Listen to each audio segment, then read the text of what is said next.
Hello guys, welcome to channel exam Guruji. I hope कि आप सभी अच्छे होंगे और आपकी प्रिपरेशन भी अच्छी चल रही होगी। जैसे जैसे एग्ज़ाम के दिन करीब आ रहे हैं तो प्रिपरेशन भी अच्छी होती जा रही होगी।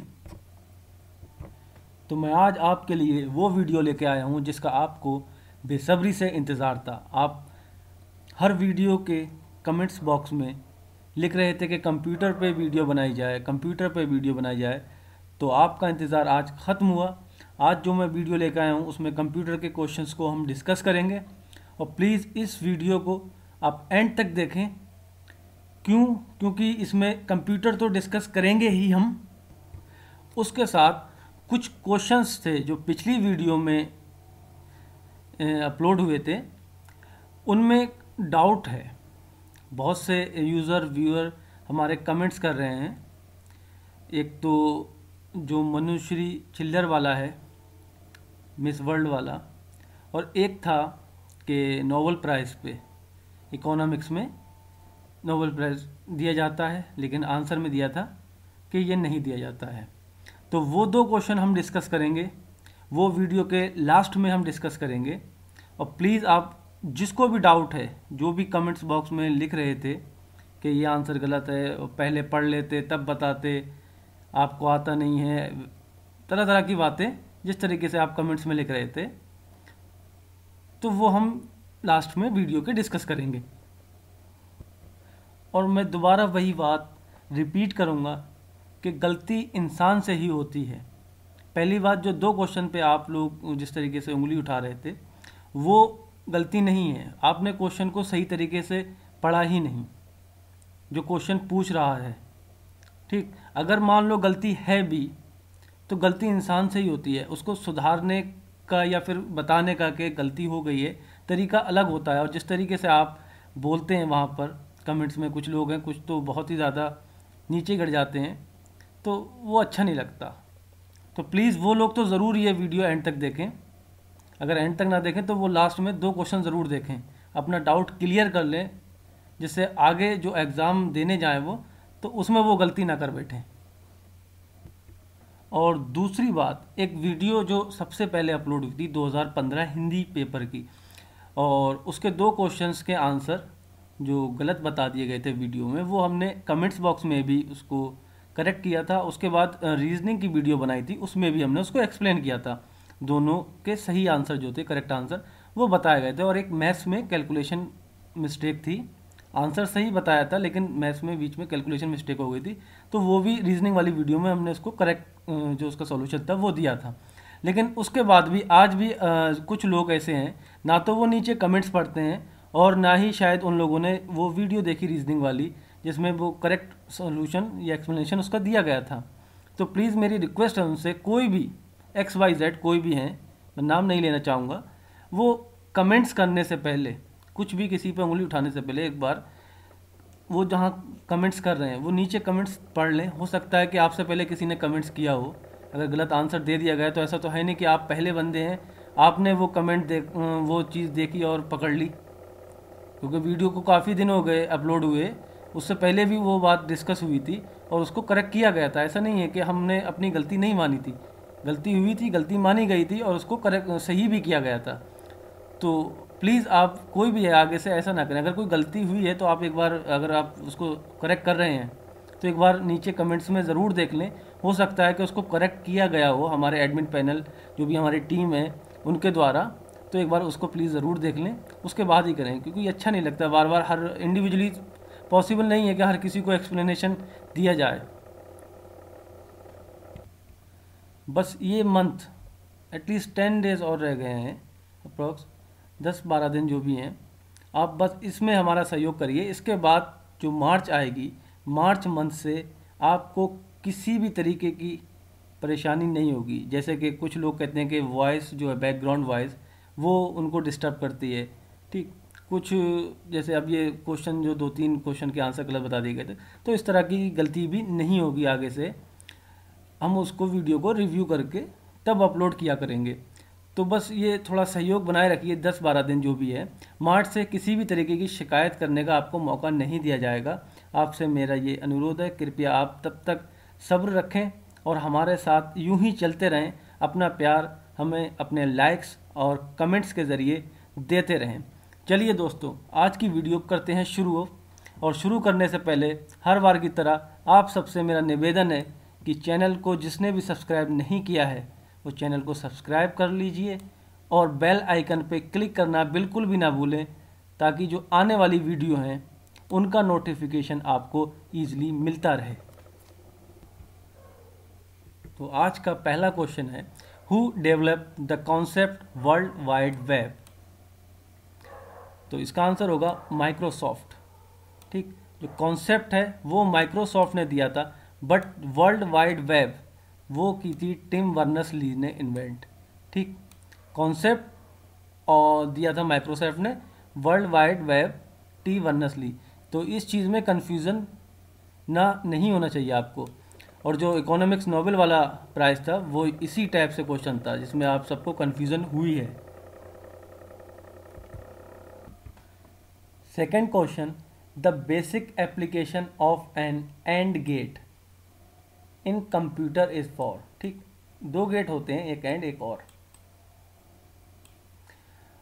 जो इसका एप्लीकेशन है वो है मल्टीप्लिकेशन, यानी कि आंसर आपका सी होगा। इसको थोड़ा डिटेल में देखते हैं। And gate is a basic digital logic gate. And gate क्या है? एक बेसिक डिजिटल लॉजिक गेट है।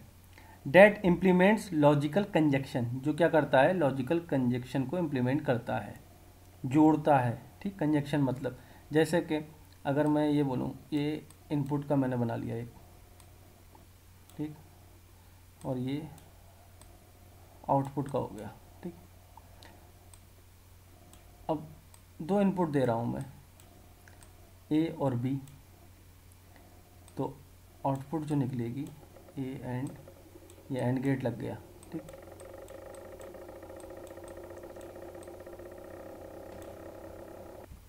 और जो कंप्यूटर में इनपुट जाती है वो 0 और 1 के फॉर्म में जाती है, जिसे हम बाइनरी कहते हैं। तो अगर ये 0 है और बी भी 0 है, तो ये जो आउटपुट होगी वो क्या होगी? 0। ये 0 है, ये 1 है, तो ये क्या होगी? ये भी 0, क्योंकि ये मल्टीप्लाई करता है। एंड का मतलब होता है मल्टीप्लाई। तो 0 इंटू 0 0, 0 इंटू 1 0, और 1 इंटू 0 0, 1 और 1, तब ये 1 आएगा। और इस 1 को क्या बोलते हैं? इसको बोलते हैं हाई आउटपुट रिजल्ट। ठीक, इसको हाई आउटपुट रिजल्ट बोलते हैं और इसको लो आउटपुट रिजल्ट। और ये लो इनपुट है, ये हाई इनपुट है। ठीक, आई होप कि आप समझ पाए होंगे इस चीज़ को। थोड़ा डीप में चला गया मैं। Next question, who develop the concept of email. तो जो डेवलप किया था कॉन्सेप्ट ईमेल का वो था रे टॉमलिंसन, और ये फर्स्ट अर्पानेट ईमेल सिस्टम था। The first computer language develop was, ये थी फोर्ट्रान। ठीक, ये 1950 में आई थी, और मेनली जो यूज़ होती है वो साइंटिफिक कंप्यूटिंग और न्यूमेरिकल एनालिसिस के लिए यूज़ होती है। Fortran. A compact disc CD is a data storage system of the type, तो ये होगा optical. Next, which of the following circuit is used as memory device in computer. तो ये आपका आंसर होगा फ्लिप फ्लॉप। और फ्लिप फ्लॉप क्या होता है? ये बाइनरी स्टोरेज है। इसमें 2 स्टेट होती हैं, 1 और 0। 1 यूज़ होता है ऑन के लिए और 0 होता है ऑफ के लिए।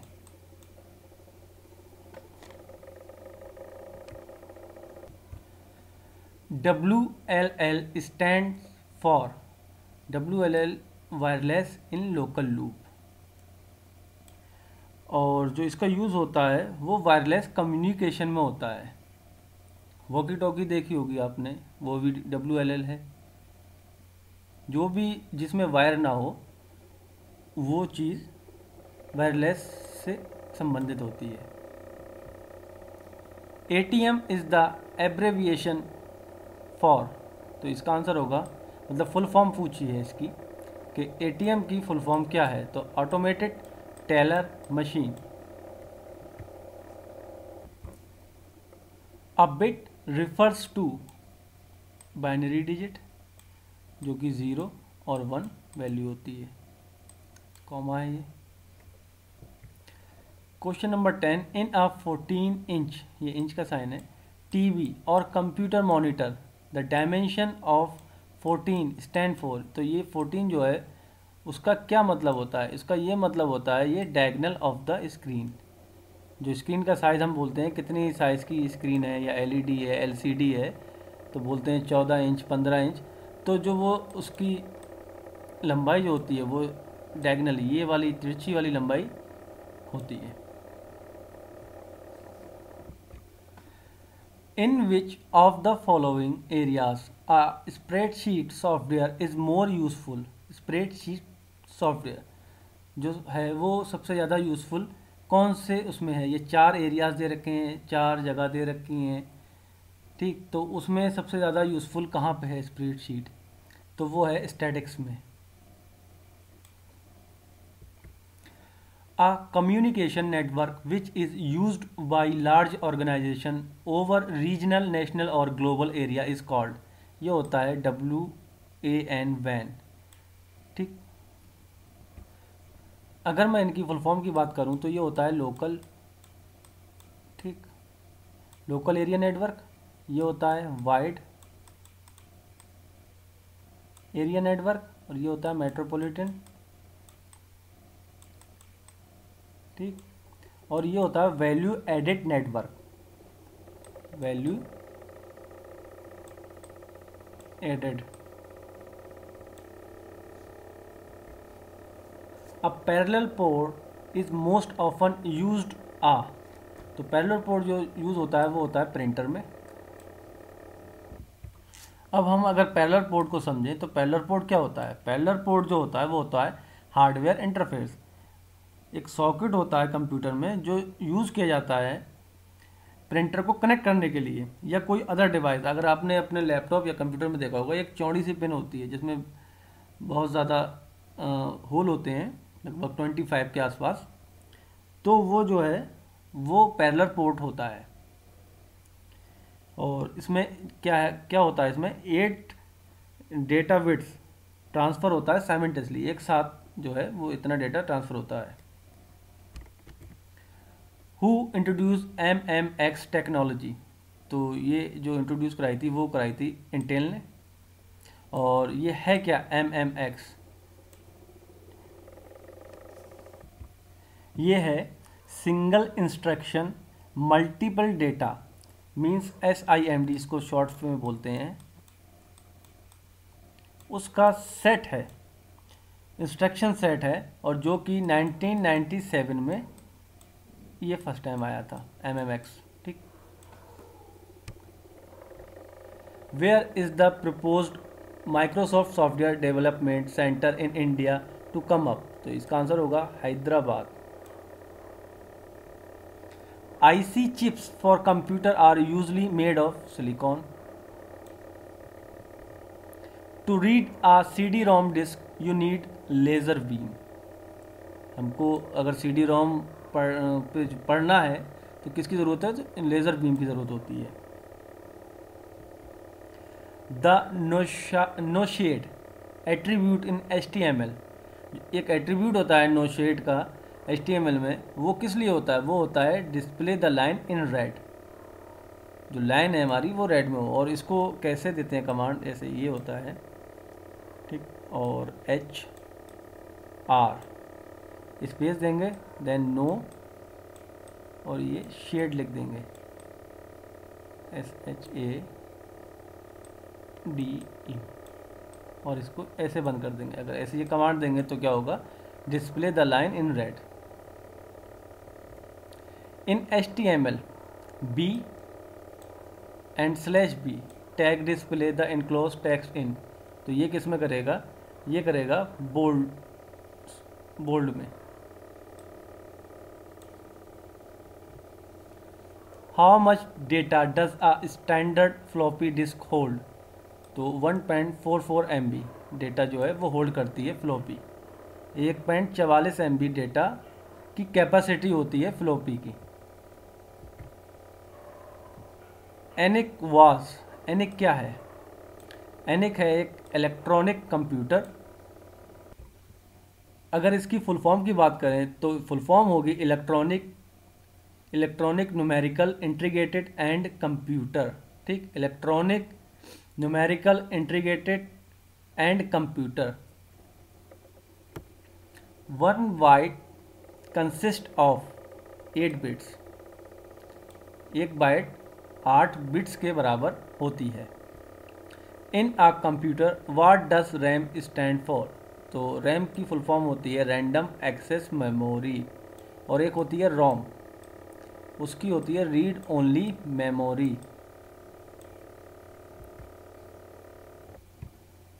The period of the second generation computer was?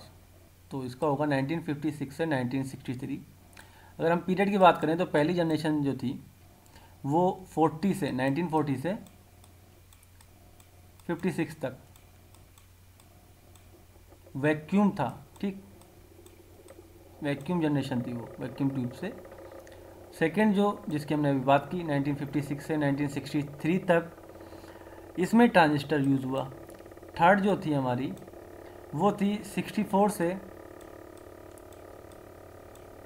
71 तक, और जिसमें यूज़ हुआ था आईसी चिप। देन जो फोर्थ थी हमारी जनरेशन वो 71 से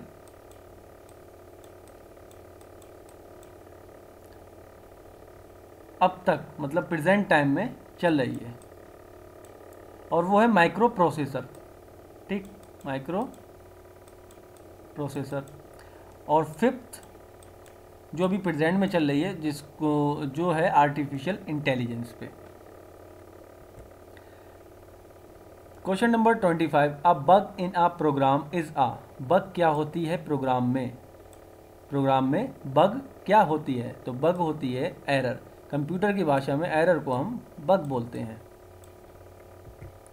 26, आइकन्स आर, और ये ब्लैंक दे रखा था यहाँ पे, ये यहाँ पर इन चारों में से कुछ एक वर्ड आना है। कमांड्स, तो ये क्या होगा आंसर इसका? पिक्चर। आइकन जो है पिक्चर की कमांड है। The term API refers to? API की फुल फॉर्म पूछी है, तो फुल फॉर्म होगी इसकी एप्लीकेशन प्रोग्राम इंटरफेस। और इसके बारे में मैं थोड़ा बताता चलूँ, ये सेट ऑफ सब routine definition protocols and tools होता है। ठीक, एप्लीकेशन प्रोग्राम जो इंटरफेस है ये क्या होता है? एक सेट होता है जो सब रूटीन या डेफिनेशन या प्रोटोकॉल्स या कोई टूल्स, उनका एक सेट होता है। 28, the rate at which scanning is repeated in a CRT is called? CRT is called, तो ये होगा रिफ्रेश रेट, और CRT होता है cathode rays tube. Telnet is uh? Telnet क्या है? टेलनेट एक प्रोटोकॉल है, और ये क्या करता है? ये टेलनेट का काम है कि आपको रिमोट पे, जब आप रिमोट पे कंप्यूटर लेते हैं तब इसका यूज़ होता है। अगर इसकी एक डेफिनेशन दूं तो telnet is a protocol that allows you to connect to remote computer as a host over TCP/IP network. ठीक, तो वही बात है जो मैंने हिंदी में बोली, जब आप सिस्टम को कभी रिमोट पर लेते हैं तो टेलनेट का यूज़ होता है। दोस्तों, आज की वीडियो का और कंप्यूटर वाले पार्ट का ये लास्ट क्वेश्चन है। इसके बाद 2 क्वेश्चन हम जो जिसमें डाउट था वो डिस्कस करेंगे। और क्वेश्चन ये है, the term ODBC stand for? ODBC के फुल फॉर्म पूछी गई थी, तो ODBC की फुल फॉर्म होगी open database connectivity. Open database connectivity, और ये क्या है?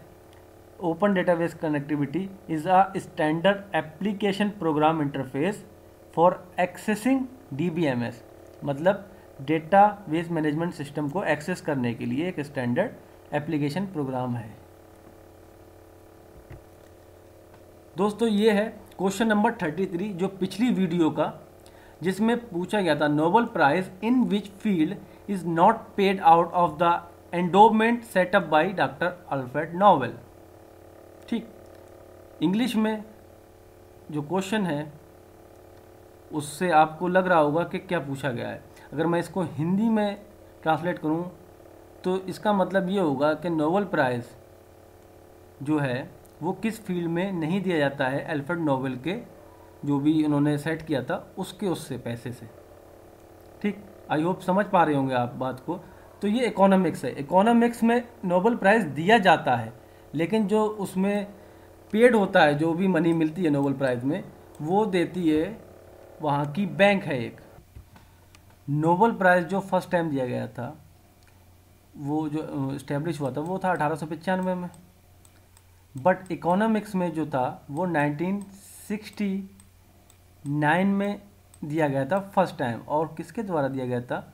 Royal Swedish Academy of Science, इनके द्वारा ये दिया जाता है। It was first awarded in 1969 to the Dutch and Norwegian economics Jan Tinbergen and Ragnar Frisch for having developed and applied dynamic models for the analysis of economics process.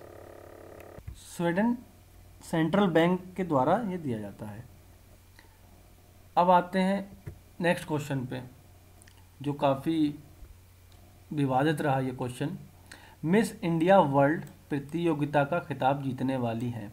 Answer बताया गया था प्रियदर्शनी चटर्जी, जो कि 2016 से थी।